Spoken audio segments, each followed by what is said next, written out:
शापित सिंहासन की गाथा मालवा का राजमहल सदियों से खड़ा था।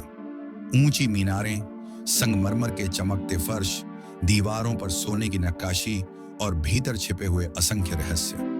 दिन में यह महल राजसी वैभव से दमकता, लेकिन रात होते ही इसकी गलियों में कोई न कोई साजिश जन्म लेती। इस महल की सबसे बड़ी कहानी थी सिंहासन का शाप। कोई नहीं जानता था कि इस सिंहासन पर बैठने वाला राजा ज्यादा दिन तक जिंदा क्यों नहीं रहता। इतिहास गवाह था कि जिसने भी गद्दी संभाली उसे या तो युद्ध में मरना पड़ा या किसी विश्वासघाती ने मौत के घाट उतार दिया। लेकिन सत्ता की भूख शाप से भी बड़ी होती है। राजा विजय प्रताप की पहली संतान थी राजकुमारी रुद्राणी। बचपन से ही वह साधारण राजकुमारियों से अलग थी। जहां अन्य राजकुमारियां संगीत और नृत्य सीखती थीं, वहां रुद्राणी तलवार उठाती, राजनीति समझती। लेकिन जब उसका जन्म हुआ तब एक अघोरी ने यह भविष्यवाणी करी कि यह कन्या अपने ही रक्त का अंत करेगी और सिंहासन की सबसे बड़ी सच्चाई उजागर करेगी। राजा ने इस भविष्यवाणी को नजरअंदाज कर दिया, लेकिन उसकी दूसरी रानी सुमित्रा इस भविष्यवाणी से डर गई थी। अघोरी के जाने के राजा ने अपने सैनिकों से अघोरी को मरवा दिया। रुद्राणी का एक छोटा भाई था, युवराज अर्णव।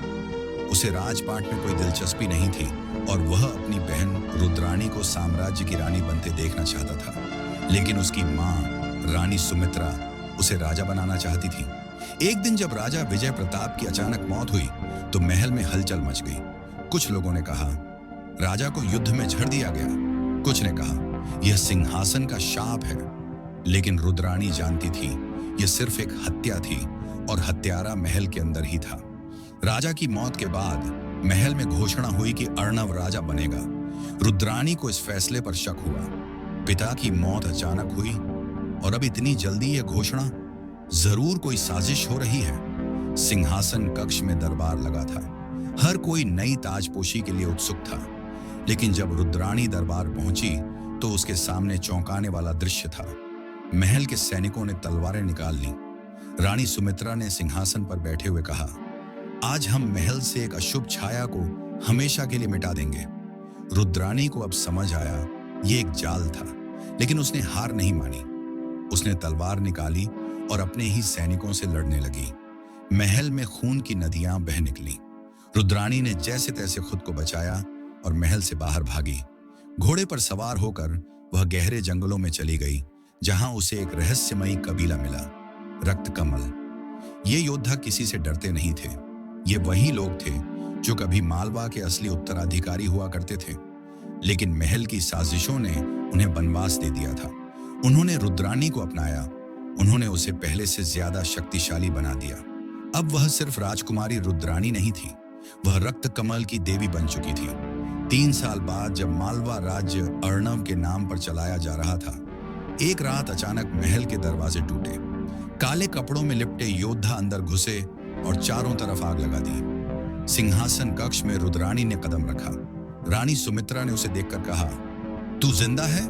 रुद्राणी हंसी, मैं सिर्फ जिंदा नहीं मां, मैं अपने हक के लिए वापस आई हूं। लेकिन तभी जब रुद्राणी सिंहासन के करीब पहुंची, महल की जमीन हिलने लगी। एक गुप्त दरवाजा खुला और एक प्राचीन कक्ष सबके सामने आ गया। दीवारों पर रक्त से लिखे मंत्र थे, जो सिंहासन पर बैठेगा वही अपने रक्त से बलिदान देगा। अचानक एक अजीब साया महल के भीतर से निकला।